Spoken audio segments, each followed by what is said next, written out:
जर तुमचे बाळ 8 महिन्यांपेक्षा मोठे असेल, तर हा खाऊ त्याच्या डाएटमध्ये नक्की इन्क्लूड करा. ज्यामुळे बाळाचे हेल्दी वेट गेन होईल, इम्युनिटी बूस्ट होईल आणि सोबतच त्याच्या बौद्धिक विकासालाही चालना मिळेल. 1 वाटी बदाम, अर्धा वाटी अक्रोड, अर्धा वाटी काजू, अर्धा वाटी पांढरे तीळ, 2 वाटी मखाने, 2 वाटी पोहे. हे सगळे इन्ग्रीडियंट्स आपल्याला ड्राय रोस्ट करून घ्यायचे आहेत. मखाने हे पॅकेट्समध्ये असे मऊ असतात. तर असे ते क्रिस्पी होईपर्यंत आपल्याला त्याला भाजून घ्यायचं आहे. पोहे सुद्धा भाजण्याआधी चाळून घ्यायचे.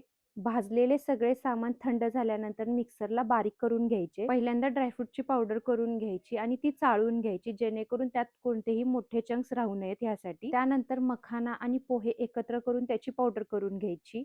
ही पावडर सुद्धा तुम्ही चाळून घेतली तरी चालेल. ह्या केलेल्या दोन्ही पावडर तुम्ही वेगवेगळ्या एअरटाईट डब्यामध्ये स्टोअर करू शकता. ह्या केलेल्या पावडरपासून खाऊ कसा बनवायचा हे मी तुमच्यासोबत पुढच्या व्हिडिओमध्ये नक्की शेअर करेन.